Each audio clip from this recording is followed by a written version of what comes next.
Okay, recorder is started. Welcome everybody to our members meetup for November 17th. Want to welcome our new members. I see a couple on the attendees list and remind you that if you want to ask a question, a couple ways to do that. One, you can just type it in the question box, and I've got two screens here. So I'm always looking at the question box, and I'll stop whatever I'm doing and answer that. The other thing is you've got a hand right below your on the control panel. Just raise that hand, and I will unmute you, and we can talk. And at any time, if you have any questions, please raise your hand. Today, what I wanted to talk about, and I'm going to start out with that, is T formations. T formations were brought about by Gerald Appel. He is the inventor of the MACD. He is a great technician, and that's what we're going to talk about. Then of course, we'll go over all our current positions. We'll go over the walkthrough, how we enter and exit trades. Then I want to talk a little bit about the general market and the good news that's been coming out about the vaccines. Maduro is coming out with one that's 94%, 94.5, almost like the second standard deviation.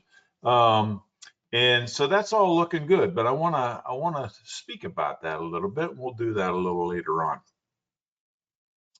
So we want to start with a technical analysis, and this is a book that Gerald Appel has put together, and this was an excerpt from that book. Again, he's the inventor of the MACD, moving average convergence divergence, and the three items I wanted to talk about, and really the last item is what I want to focus on. But he talks about the seasonal influence on the stock market, and we've gone over this a couple times as we, especially when we went through the drop in October and late September, early October. I'm constantly looking at the weak months and the strong months of the stock market. And he just makes the statement that the period of November to April has been the best period, while May through October has historically produced returns below the rest of the year. And he has a lot of statistics to back that up, a lot of data. And, I find this very interesting. I've kind of traded this way. I've talked a lot about watch out for October. I've talked a lot about the Santa Claus rally, and it's something. I mean, I don't trade. It doesn't give me buy and sell signals, but in the back of my mind, I'm always aware of the time of year it is and the influences that the seasons have on the stock market. And you got to remember, the stock market is not an entity of itself. It is made up of human beings, and we remember, and year after year after year, the people that are in the big institutions doing these trades, they know, they remember, and so we always have to be conscious of where we're at in time. Again, the period from November to April is by far the best period in the stock market. Then you get from May through October, and really September, October are the worst. They produce, and it's interesting because even those months were positive over a long period of time, with the market, historically goes up. So even though, September and October have been below the rest of the years, in the long run, they have produced profits. Second thing he talks about is time cycles. And again, he backs this up with a lot of data. He talks about the cyclical measurements can provide fine projections when the market's going to turn, when a market turn is likely to take place, but they're not absolutely precise. And what he's found is that the most significant cycles that happen throughout the year is the 11 to 12 month cycle, and I'm talking about from peak to peak, 11 to 12 weeks, or from low to low, 11 to 12 weeks. So it's about 50 to 60 trading days. 50 to 60 trading days. The second cycle that he watches is basically the 5 to 6 week, and that's the 25 to 30 trading days of the month. And the last one he looks at is the 5 to 10 day. This also is something that I don't trade by, but I am aware of it. And this is one of these things that the more you read, the more you know, the more you can apply to your trading. A lot of times I'll talk about my sixth sense. I've been doing this for so many years and read so many books and talked to so many professionals that a lot of this stuff is in my mind. However, our trading on the three principles, and we'll talk about the walkthrough later on, is based on getting in and getting out with a very simple process that works. This information is in the back of my mind. The last bit of information is on T formations. I find this extremely interesting, and I've read it before, and I never really applied it. But I was rereading this. I mean, Gerald put this book together. I think it was published in 2005. And I reread it. I reread a lot of the books I've got in my library, and it's things that I've read about, I've applied, I've used, and now and it's a refresher. It's a refresher. The T formation, he says, is one of my favorite technical power tools. When I read that, my ears peaked up. This is your favorite technical power tool? No, not my favorite, one of my favorites. Well, I know the power of the MACD, and I've modified that, and I've got the weekly MACD that I use.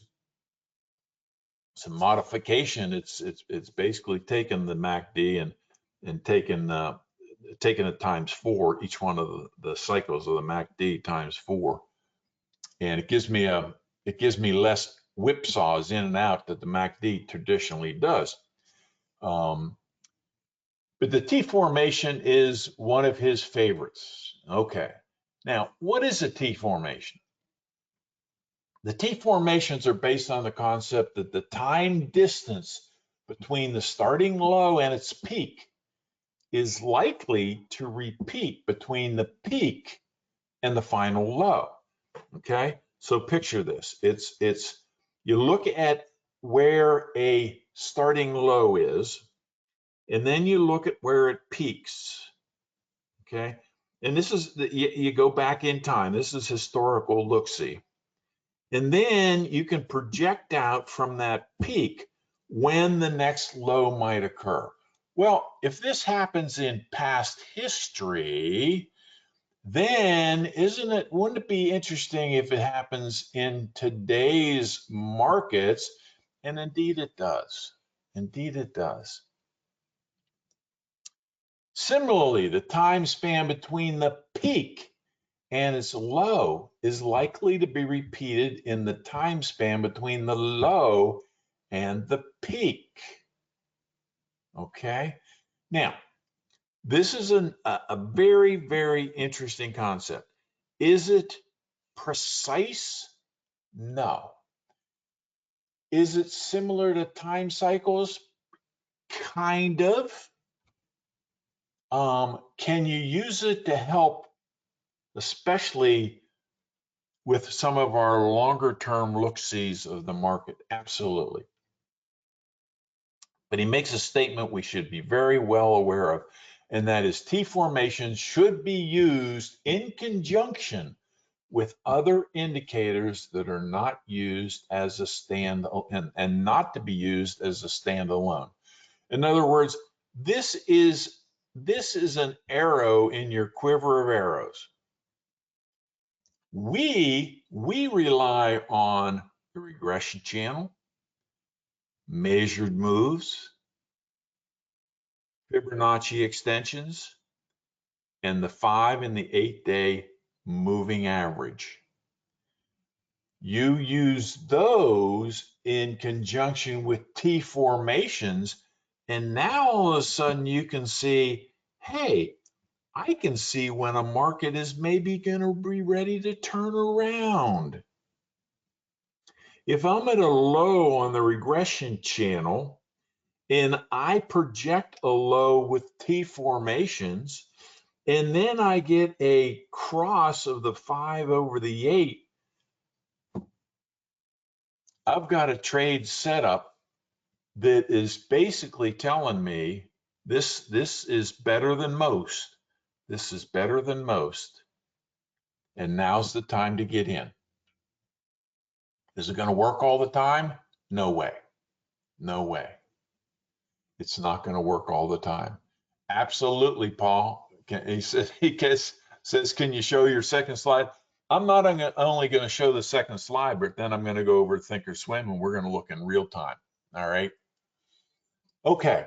So again, it's based on the concept that the time distance between the starting low and its peak is likely to repeat itself between the peak and the final low. All right. Okay. So let's take a look at the second chart. And this is right from his book. This is the Dow Jones Industrial from 2001 to 2004. And you say, well, Dale, that was so long ago. The market does not change, has not changed from in history. There are drawdowns. There are times when we had the tech bubble and the market dropped like crazy. We had the financial crisis and we had the housing market bubble where it burst, and we had coronavirus. And those are three within the most recent history that does affect the market. But the market never goes straight up and straight down. It always goes in a sawtooth motion, and it does go up and down and up and down, because basically the market is reflecting human nature, fear and greed, fear and greed. And then there are consolidation periods where people were like, okay, I'm okay. There's no fear, there's no greed. And so yeah, this happened in 2001, and then I'm going to show you today what happened last year, and I'm going to show it to you on the SPY, and then I'm going to show you on Apple stock. Apple stock. The reason I use Apple stock is Apple has historically not gone with the market. It generally does, but it doesn't go with the same movement. In other words, its beta is not 1. About 70 to 75% of all stocks within the market do follow the Dow Industrial and the SPY. Of course, the SPY's got 500. But this is interesting. Let's take a look at it. Here is a low. Here is a low, and there's the peak. So you take the low, the distance to the peak, and you say, well, that's going to approximately be the distance from that peak to the next low. And sure enough, it is. Okay. And here's an example where you go from a peak to a peak, and there's the low. the distance from the peak to the low is about the same as the distance from the low to the peak.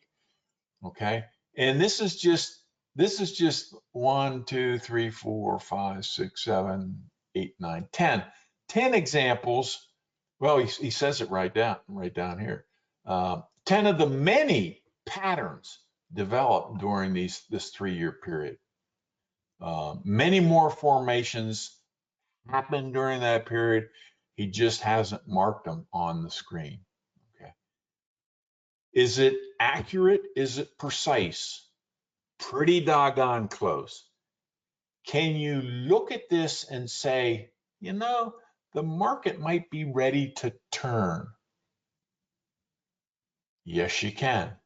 And then you put it in conjunction with our other tools, and you get a pretty good feel for where the market's headed. Okay, here's an example from the. So this is a pretty close consolidation period, but here's the peak and here was the low. Okay, and it projected out the next peak pretty close. This is a smaller one, went from the low to the peak. Well, this one, actually he has this misdrawn because there's the peak and there's the next low. Okay, he actually shows it from a low to a low to a low, and that's not part of what he's saying. It's got to be from a low to a peak to a low, or a peak to a low to a peak. All right. Okay. Any questions on that before I go into the SPY chart?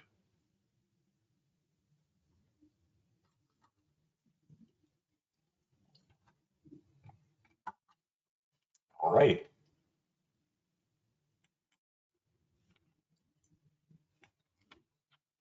Just put this over here if somebody wants to come back and take a peek at it. So what I did is I took a look at the SPY, which is the Standard & Poor's 500. And this is last year. This is last year, a 1-year daily chart. And so I basically started doing this T formation thing, and I marked out the lows. Low here, low here. There was a low here due to the coronavirus. Here was a low here, low here, low here, low and low. All right. So let's go back to the first one. Low to a peak was 17 days. Low or peak to the next low was 19 days. Did it look like, let me blow this up a little bit as we, I showed you the overview. Let me blow it up so we can kind of take a closer peek at some of these. Okay. So this is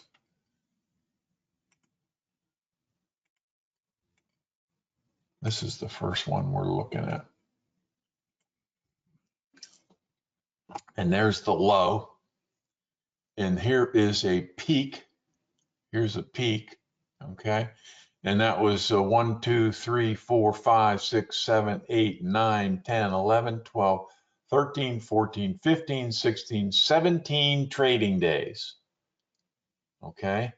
So now, if you utilize what we're saying, you go from the peak and say, well, the next low probably is going to be somewhere around 17 trading days. And here was the 17th day right here. Okay. Now we look at what we've got, and hey, it's up around the +1 on the regression channel. It's almost to the 127 of the Fibonacci of this measured move. Then the 5 goes below the 8. Bam. Did it project that pretty good? Yeah, it did.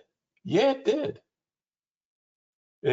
Using that in conjunction with, okay, I've got the 5 crossing over the 8. I've got a measured move. Here's the 127. It went to the 127, but I had another measured move here, and it takes me to the 127 close to it of this one. 5 is over the 8.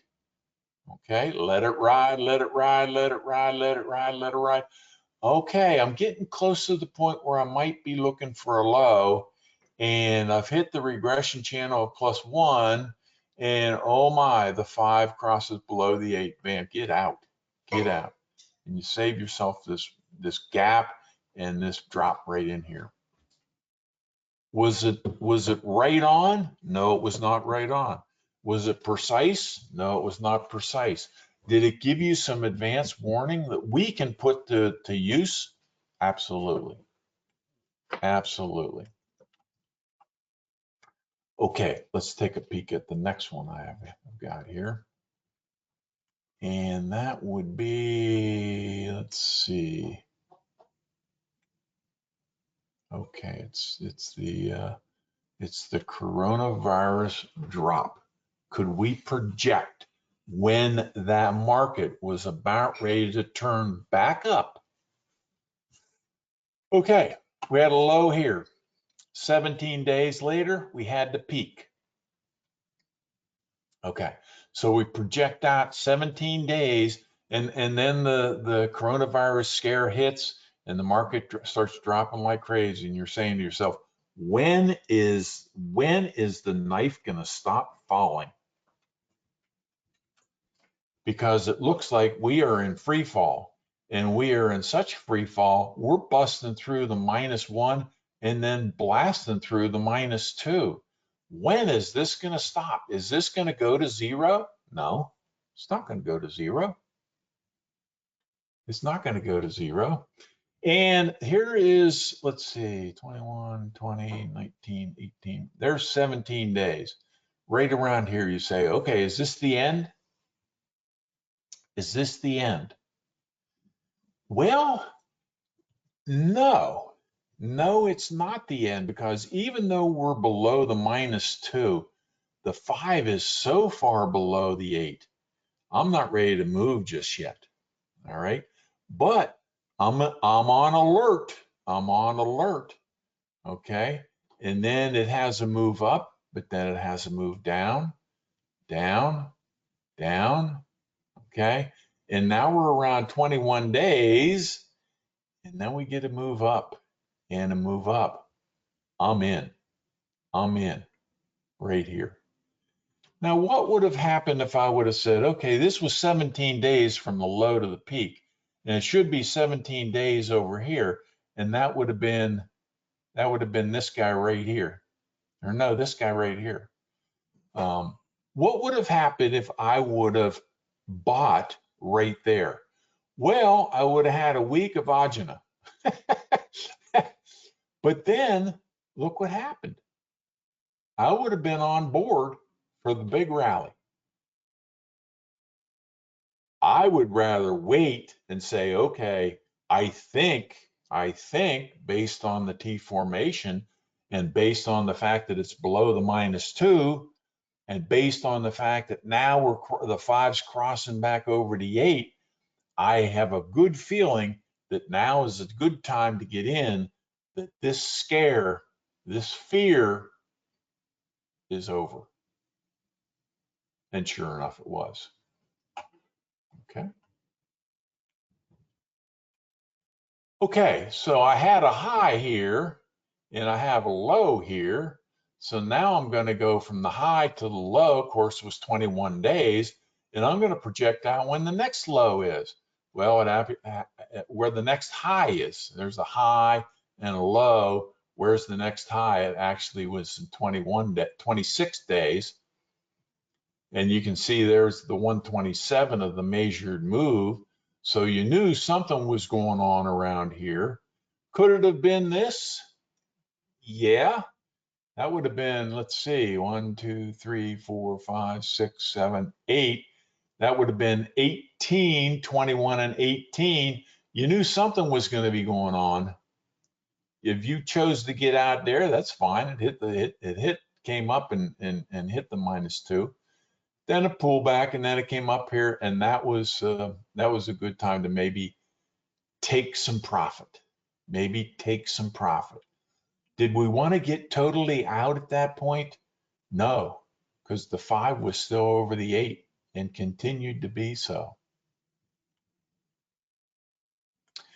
Then we did have a low.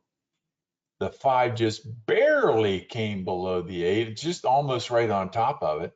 And then it had a new high 16 days later, and you say to yourself, okay, well, we're in this phase. When is this phase going to turn around? Well, let's see if it turns around in about 16 days. It turned around in 15 days. You know, the 5 was below the 8, but you can say, hey, this is not going down. This is one of those pullbacks during a upswing. So this gives me another degree of confidence that, yeah, okay, we might be headed back up. There's a peak to a low to another peak, 15 to 17 days. Now here's a long run. Here's a long run where the 5 was over the 8, and you just keep running along with it. And it was a 23-day period. You say, okay, 23 days later, we ought to be getting into a little bit of a low. It actually happened before then. But so you're down here and you're counting 16. You only have 7 more days to go here. And you say, I'm on alert. I'm on alert. And that 5 crosses over the 8. Bam, I'm back in. I'm back in. Okay. Here we are today. From this peak to this low was 14 days. This peak to this low was 14 days. When will this move be over? Right now, we're in a pretty strong move. Yeah, the market's down today. This was the Pfizer announcement. It hasn't come back up yet to the Pfizer announcement. So, but this was 14 days from the peak to the low. Where are we now? 1, 2, 3, 4, 5, 6, 7, 8, 9, 10, 11, 12. Are we getting to a point where it might pause and it might get to a peak? Well, 14 would be another 2 days. Okay. However, we know that it's not precise. We know that it's not precise. And the green is strong over the gold. But we are reaching the +2. So am I watching closely? You bet. You bet. All right, let me go back here and let me put this into the major screen. And let's just talk a little bit about Gerald was talking about the market cycles that he looks at, of course, is the 50 to 60 days, and then the right around 30 days. Okay. Well, here's 36 days. Okay. Here's 38 days. 47 days. Okay. This is close to the 50-day cycle. These are close to the 30-day cycle. This is right on a 30-day cycle. This one's right on the 30-day cycle. This one's pushing the 50-day cycle. This one looks like it's going to be right on the 30-day cycle. Okay. So now we're putting these all together, and you know, the more we can put together that makes a good, clear picture, the better. However, you know, I'm one that believes in less is better, less is more. But if we're looking at the regression channel and we're looking at measured moves and Fibonacci extensions, and we're looking at the 5 crossing the 8, and then we throw in one more, we get a really good picture of where we might be seeing bottoms and where we might be seeing tops. Where we might be seeing bottoms and where we might be seeing tops. Bottoms, tops, bottoms, tops. Okay, so this is the SPY. So I said, okay, let me take a look at a stock that doesn't necessarily follow the rest of the market. And of course, that is Apple. So let me show you Apple. And I didn't do, all these on Apple, but let me blow these up so we can take a peek at them. Okay, so here's the first peak, and then here's a low, and that was 27 days. So the question is, how far out did we get another peak? And it appears like, well, let's blow this up a little more so we can count this.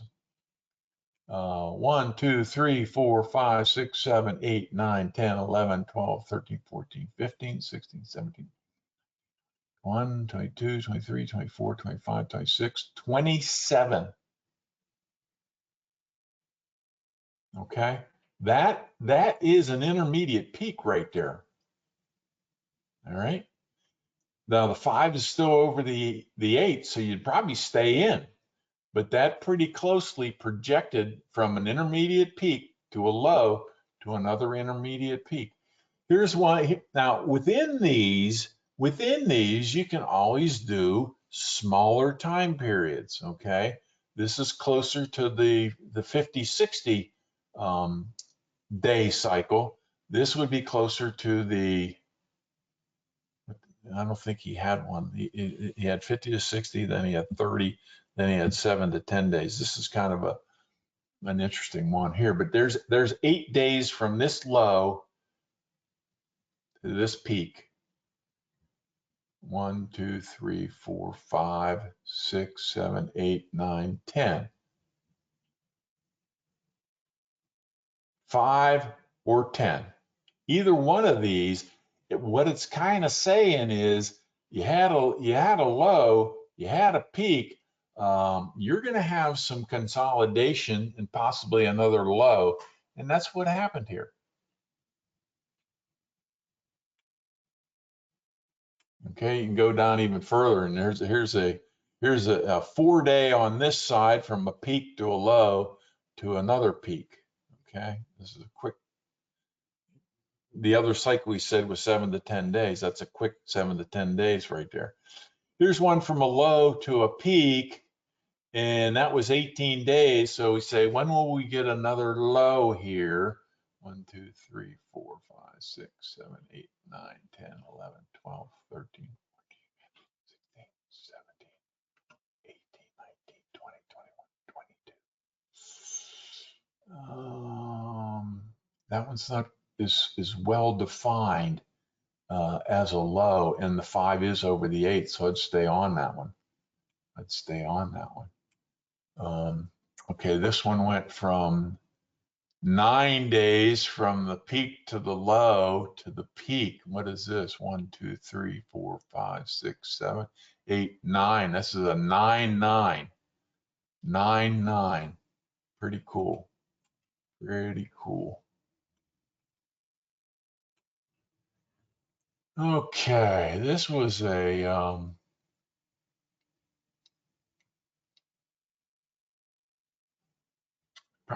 probably should have gone from here, from the low to the high, and then project out the next low. That was 19 days. It looks like I would have said this was a low right around here. That was 1, 2, 3, 4, 5, 6, 7, 8, 9, 10, 11, 12, 13, 14, 15, 16 days. And we probably should have come back here and done this, and that would be 16 days, 16 days. Okay, we starting to see this? Here's 16 and 15. Okay, And this is where we are today.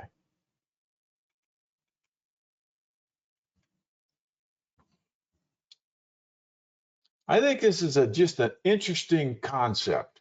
I think it's an interesting concept. And I'm going to add it to what I do. Am I going to rely on it solely? Absolutely not. Am I going to use it in conjunction with our other tools? I think so.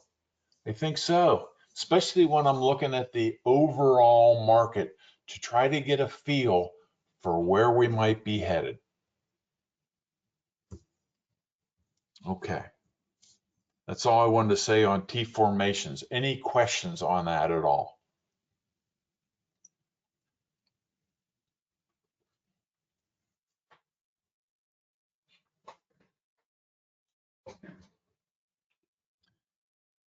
Okay. This will be posted on the website by about 3 o'clock today. And I'm also going to post it on my YouTube channel. So, you know, anytime you want to go back and review this and listen to it again, it will be available. All righty. Okay. Let me now talk a little bit about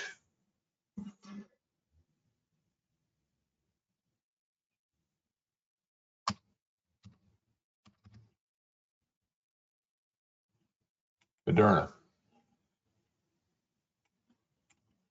mRNA. mRNA.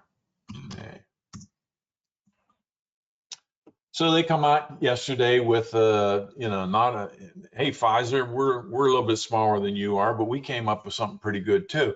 The similar products. What they're trying to do is basically clone the spikes on the virus cell, and you know, the market took off like crazy. And that was the news. That was the news. The interesting thing about news is, do you think other people knew about that? Do you think other people knew about this news? Yeah. Were you, when you heard this, did you immediately say, oh, I got to get some of this stock? I got to get some of this stock. If you were one of those persons, guess what? You're thinking, what the heck did I do that for? All right. This was the people in the know. This is the people in the know. So, you know, trading on news is really bad news. Now, a lot of euphoria over the announcement. Public has a lot of euphoria. I am going to add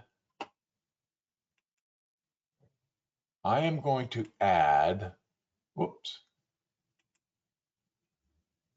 Pfizer to our financially strong. It's not financially strong. It probably will be, but it isn't just yet.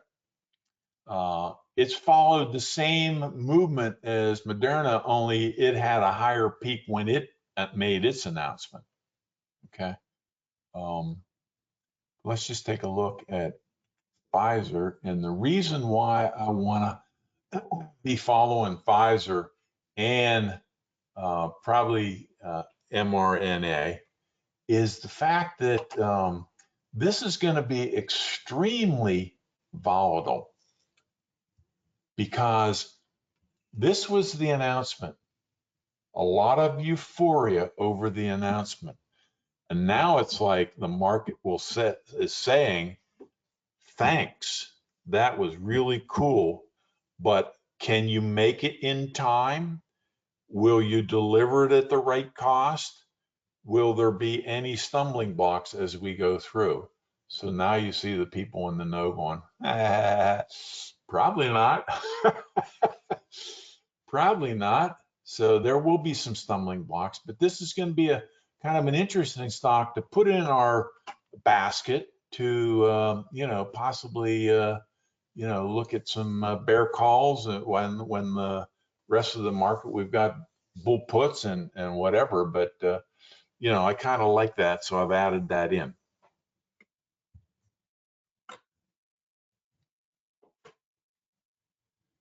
Heinz says they have a measured move down. They absolutely do. It was a short one, Heinz, and I let me blow this up a little bit. It was a real short one, a 1 day, but they did indeed go from here down to here, back up to here, and let me see if I can project where that might go. And you know it's going to be an outlier because that was such a big move. That's going to be an outlier down. Let's see where that came. Yeah, way down here, way down here. Would I trade this right now? No, no. There's too much hype right now in the marketplace. But am I interested in watching it? Absolutely, absolutely. The other thing I was interested in maybe adding to the list here of financially strong, even though they haven't been, is an airline stock, maybe Southwest or American Airlines, something like that, because ultimately they're the ones that are going to be affected with a vaccine. You know, people have a vaccine and they feel more comfortable. They're going to be getting back to normal. And one of the things that people are jonesing for is to get on a plane and go somewhere. So I see that as being a play. So I think I'm going to add no, I'm going to do it right now. Let's see. I'm going to do it right now.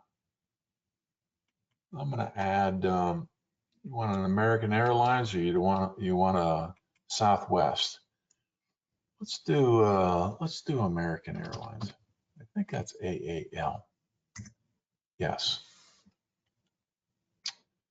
Let's move it on all the way up to the top. Save it. See what it's been doing. Similar, huh? Interesting stock to look at. All right, cool. Cool. All right. So let me go back to what we've got here and talk about some trades that we do have on right now. And I did get an email from one of my mentees. I see he's not here today, but he was interested in McDonald's. So let's just take a peek at McDonald's. And he said, I have an interest in McDonald's. If it moves around 219, would that be a measured move? I've set an alert. 219, let's see, it went from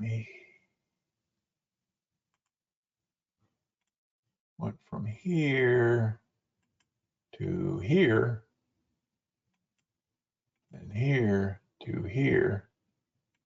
So right around 219 absolutely would be a measured move.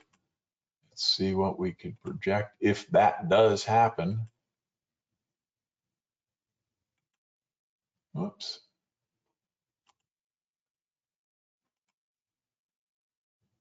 Click, drag, click, drag. Yeah, and that would be a nice move up here. Will it get to 219? I don't know. Would I take that move? Yes, yes, because McDonald's has been relatively strong. It has a ways to go here. And it had a big drop here. The earnings are over. The earnings were, let me see if I can bring that up. Actually came in better than expected. It appears like it's making a little bit of a rebound here. off the -2, and absolutely, I'm going to set an alert too. Whoops. I want to do that. I want to go back here.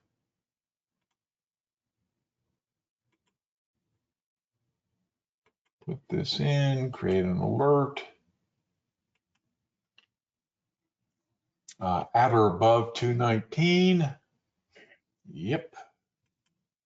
Okay, cool. Now I don't have to do anything but wait until Thinkorswim tells me, hey, it's time to get in.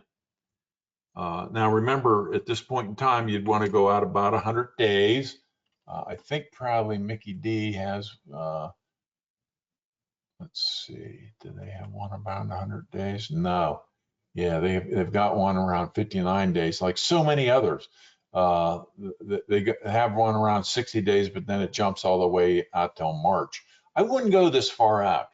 I'd probably go with this one right here. And you can see a lot of the ones I just recently sent out, we stayed within that 15 January chain. So right now we have Caterpillar, and you know, we went way down here with Caterpillar. We got a 19 Feb. We sold the 145. We got the 135, and it's just kind of going sideways right now. But the 5 is over the 8, and it does have a ways to go. So I'm okay with Caterpillar. We're making money in Caterpillar. The other one we have, we're having a good day today, with the market being down, is Kimberly-Clark. Kimberly-Clark came down and made a major move right here, and I sent out the alert the other day. We got in there. It actually, when this measured move, it actually, we're above the 161, but we busted through the 127, and it looks like on a slow day in the market, Kimberly-Clark is showing some strength. So I would say it's busting. It's got a good chance to get up to here, and that would put it here on the longer term chart. So we're making good money on Kimberly. The other one we have is Procter & Gamble. Procter & Gamble, I was interested to see the other day. A lot of times I'll just come down here to news, and if you click on news, it gives you all the latest news associated with that stock. I like to do that versus listening to the talking heads, because the talking heads always are in panic mode. And you know, but these big drops on Procter & Gamble were, statistics have come out to show that we're not reproducing as fast as we have been in the past. Therefore, baby products, and Procter & Gamble is big on baby products, powders and stuff like that. There's not going to be as much need for baby products. Well, yeah, there is. Yeah, sure there is. So I kind of take that as a grain of salt. I'd rather watch the charts than do anything else.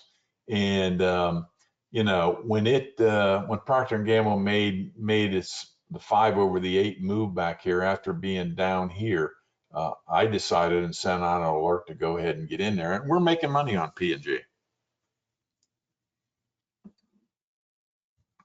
Okay, so we have those 3 leaps. They're all bull puts: Caterpillar, Procter & Gamble, and Kimberly-Clark.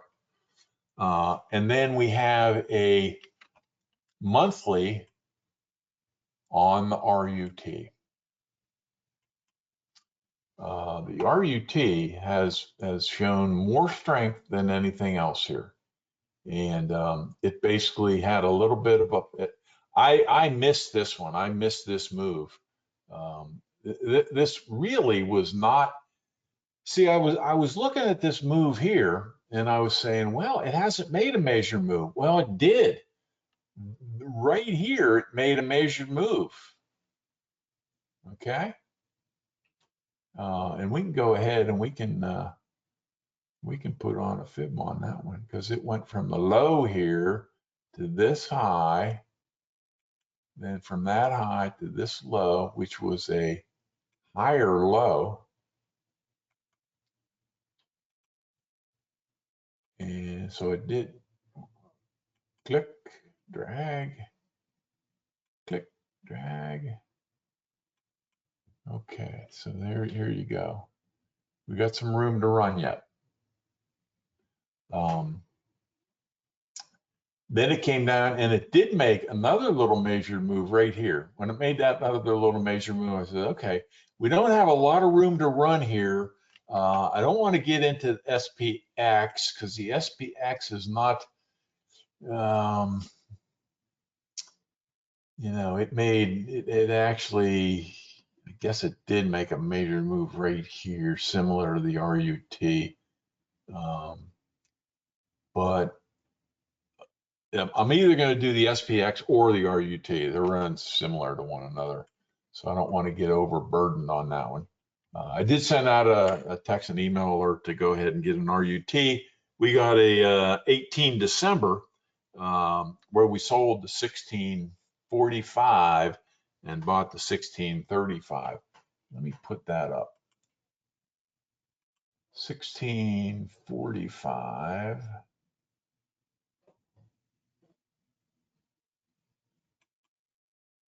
Okay, you can always just come up in 1635. And the reason I went up here a little bit higher, let me correct that first. Edit properties, 1645. You can always go into the value and make it exact, and you can make the endpoint value exact. Okay, so your channel is exact. Then you make the height the exact 10-point spread that we're looking for. It is a bull put, so it's red. And I want to put on some more days there. And that's what we've got. Okay. And the reason I came up here a little bit was to just get a little bit more credit. And actually, when I went through the calculation, it was the RUT was sitting at 1773, and it said it would have a, you know, according to the implied volatility, it had about a 131 point move potentially, and that would have taken it to 1640, 1642. So I went with 1645. I could have gone with 1640 and 1630, which would have been a more conservative trade. But I just really liked the strength of this channel, so I went ahead and did this. Okay. Okay. I think I've covered everything I wanted to cover today. Let's see. I did that. Yes.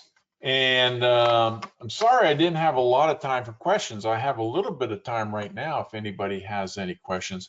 I'm not either y'all understand what I've been saying, which I hope, or you're totally lost, which I don't hope. And if you are, you can always email me at dbrethauer@comcast.net and ask me any questions. In the meantime, does anybody have any final questions here today before we sign off?